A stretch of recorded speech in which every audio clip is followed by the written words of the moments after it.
Sige pa humatak dito yung jacket ko para pare-pares na tayo.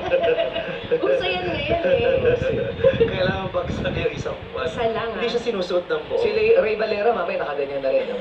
Abangan natin. Ayan, iyan eh. Up shoulder mo, isa lang. Isa lang. Ah, isa lang pala. Ikaw din, yung pants mo, dito yung isa. Eh, yung breast mo. Pals niya. Ayan, John Paul, kwentuhan mo nga kami sa nangyari. Kwento mo nga kami, paano lumago ng ganyan yung patilya mo? Eh kasi idol ka niya. Oo, papunta na rin siya sa kanila. Oo. Uso talaga ngayon. Sir ma'am, okay ba condition niya siya? Hindi pa kanya abot niya. Yung mga pauso ko ha. Hi. Hello po, Oh, ako po si kwento mo Champo. kami, ano nangyari sa'yo? Ay, yung nangyari po doon sa past relationship ko, nakilala ko po siya sa school. Nakilala ko po siya sa school, tapos Ano ba yung school niyo? Angeles City National High School po. Kapampangan ka. Opo. Bakit ka naman pa gano'n? Malago? Oo, malago, Mekeri. malago. Maligo ba? Masanting. Ano yung masalbi? May Gwapo. tililing. Gwapo daw. Masarap. Malago masanti. Malago, paubos. Dati malago, ngayon paubos. Okay. Tapos yun po, simula nun madalas na kami magkasama hanggang sa niligawan ko na siya. Yun, mga almost 3 months ko siyang niligawan, ginawa ko lahat ng pagsusuyo. Hinatid ko siya sa after school sa bahay nila para masiguro Hinatid ba after school tapos sa'yo klase, hinatid mo pa? Hinatid ko po siya sa bahay para masiguro ko na safe siya. Sweet naman Jen. pala yun. Tapos, Tapos yun po, naging masaya po yung relationship namin. Pero after 6 months po, nalaman ko po na yun nga po, may karelasyon po siyang iba. Tapos doon ako Contractual lang yung relationship. Opo. Doon po, mas nasaktan ako nung nalaman ko yung karelasyon niya ay kapwa niya po babae. Tomboy. Opo, Di ba ba? Tomboy po, tomboy. Tapos yun po, dumating na po sa punto na pinapili ko siya kung sino yung gusto niya sa aming dalawa, pero mas pinili niya yung tomboy niya. Kasi Yung tomboy niya talaga. Pinili niya yung tomboy niya. Hindi, minsan yung lalaki niya. Oo, tomboy niya. yung lalaki niya. Tomboy niya, bakla mo. Asan yung bakla mo? Kumain talaga. Oo. ano naramdaman mo ng pinili niya is yung tomboy? yun po. Masaya siya, Bo. Hindi, kasi gusto ko malaman sa kanya eh, bilang isang lalaki. Malungkot po kasi, ba't sa dami-dami po nang pwedeng ipagpalit, ba't sa tomboy pa po? Ba't anong problema sa tomboy? Hindi, wala naman po akong problema. Kasi bakit sa tomboy Oo, pa? sa walang issue ng Hayop ba gender. yun? Oo. Hindi ko po alam ba't po ganun. Tapos yun po, parang natapakan po yung pride ko. Tapos yung parang yung mga effort ko po na ginawa ko lahat, parang nabaliwala lang po sa kanya. Dahil lang po sa... Natapakan ng pride mo kasi tomboy yung pinagpalit sa'yo. Parang... Siguro So kung lalaki hindi. using. So it's your pride, it's not love. Di po, di naman po yung sa about po talaga sa pride. Hindi, kasi nasaktan ka kasi tomboy yung ipinilit sa'yo eh.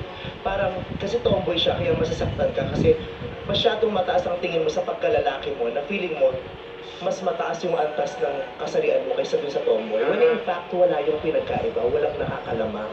Kung lalaki ka, hindi ka lamang sa tomboy. Yung tomboy, hindi rin naman lamang sa lalaki. Kasi pantay-pantay lang naman yung bakla, yung tomboy, yung babae, at saka lalaki. Hindi ka nakakalamang sa kanila. Siguro hindi lang common, kaya maraming katanungan, may confusion. At saka pag gets to 18 years old to. Oo, so 16 lang, 16 ka lang, no? Nung Nang time na yung nagkaroon 16. girlfriend. Opo. Baka it was a way, treat it as a blessing in disguise. It was a way for you to realize na, ay, wala palang pinagkaiba yung tomboy sa lalaki. Opo. Tama po yun. Magiging positibo ang pangyayari yun kung ganun ang realization mo, kung may natutunan ka sa pangyayari ngayon. Yun po. Basta ano dyan, John Paul, walang pinipili ang love. Walang kasarian ng love. Katayo nga eh, kaya nating magmahal ng aso, di ba? At yung aso natin, mahal na mahal natin, kaya nating yakapin, kaya nating halikan, nagpapadila tayo sa mukha sa aso. Pero bakit din tayo pagbakla at tumboy? Eh, tao. Hindi naman po sa dire kasi Hindi ko sabing ikaw. alam po. In general, hindi ko naman sinabing ikaw. In general. Oo, kaya yung naloko ka, pero hindi dahil tomboy or lalaki. Naloko ka kasi may relasyon kayo eh. Kaya ka naloko. Kasi kayo pa, di ba? Nung pumatol siya. May third party, yun lang. At saka wala namang pinagkaiba yun. Kung niloko ka, kung pinagpalit sa'yo lalaki, ganun din naman ang sakit. Kasi yung sakit, wala namang pinipilit na kasarian. Pag niloko ka, niloko ka. Pag nasaktan ka, masasaktan ka kahit ano pa yung ginamit na pangloko sa'yo. Masasaktan na masasaktan ka kasi tao ka at nagmamahal ka. Ganun po talaga kapag nabamahal, pinibigay ang lahat. Talaga.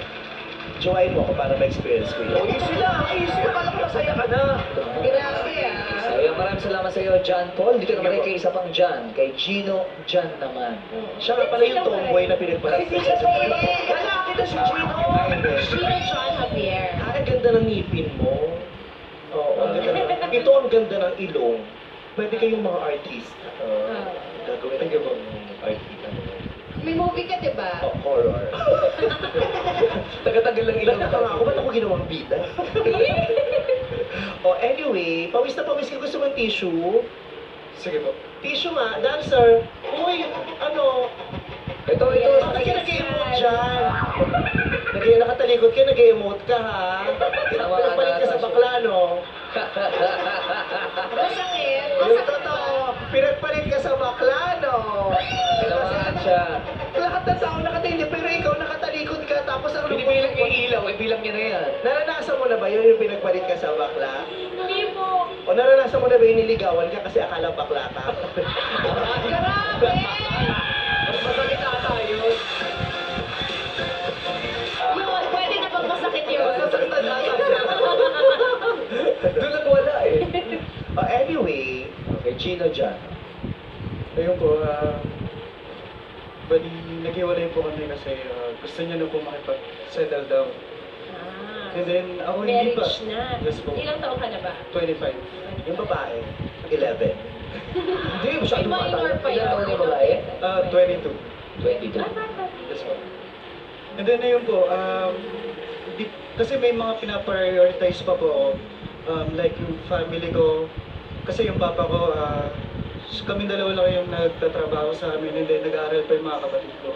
So, kasi, gusto ko pang tulungan sila at matupad yung mga pangarap ko bago ako pumunta sa responsibility na alam ko na hindi ko pa kaya.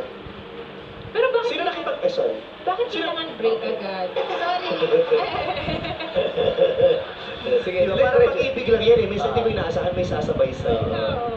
Hindi nagkakaedit. Tapos, Ayun, kaya kami nag-break agad kasi hindi na kami nagkakaunawaan. Hindi na kami nagkakasundo sa Sino mga... nakipag-break? ikaw ba?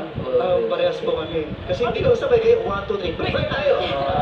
Mutual decision. Lagi ko narinig, sino nakipag-break, sabay po kami. Ha? Mutual. parehas po kami nag-decide. Pero meron ng open niya. Oo, may Diba? sino to? Merong may May nag-initiate. Ikaw Sino ba? nag-initiate na siguro parang, ano yan eh, merong unang magsasalita na siguro kailangan na muna nating magpahinga. Tapos sasagot yung isa, siguro Siguro na. ako. Sino nagsimula? Siya.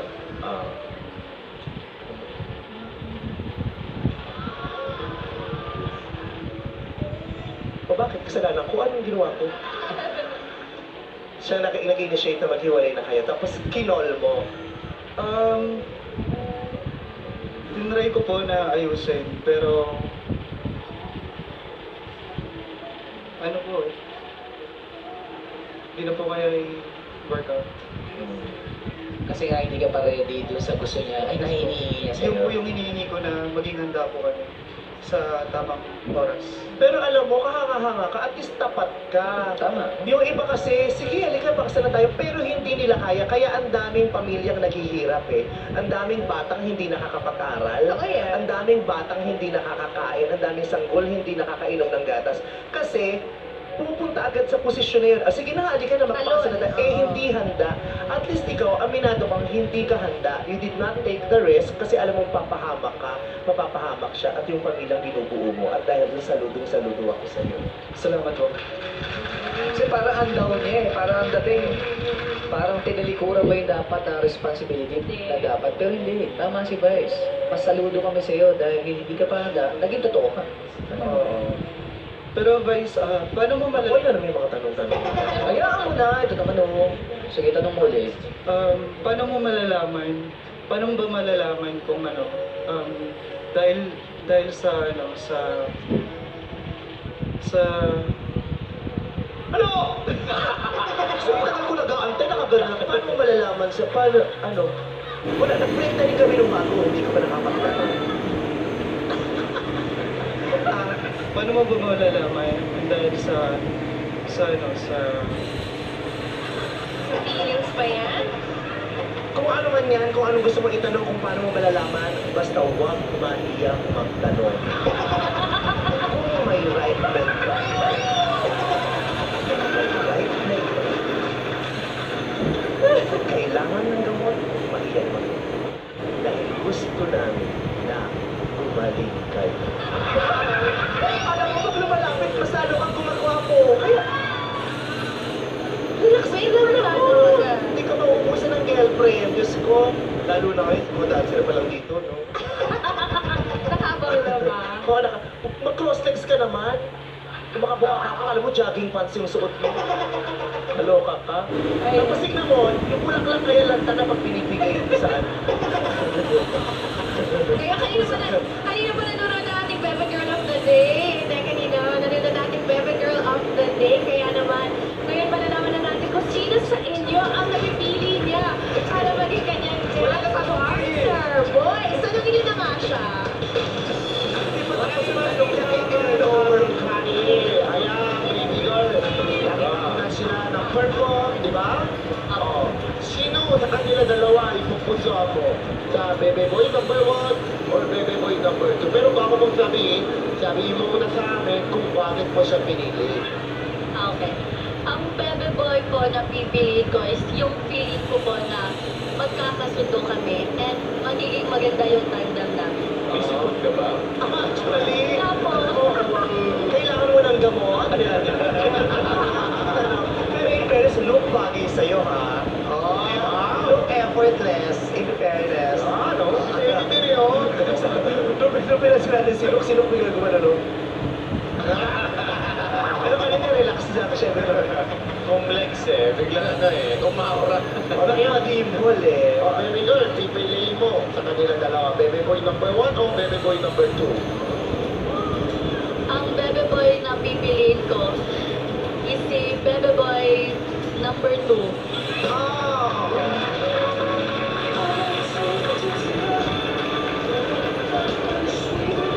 Ang susunod ng ating Baby Girl of the Day, si Baby Boy number 2, si Gino John Javier.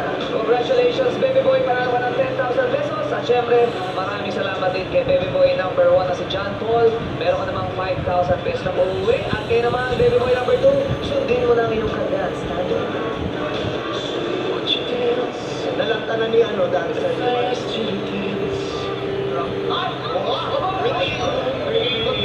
Pag ikaw na napilog pa niya, May paikot ka pero di mo tatanong mo kay Vice. umikot din yung utak niya kanina. Ay, nahilo ka eh.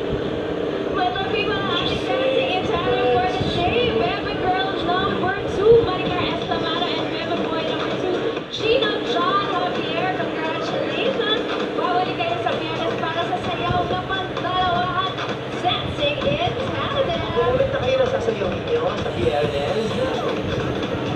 Hindi ka real.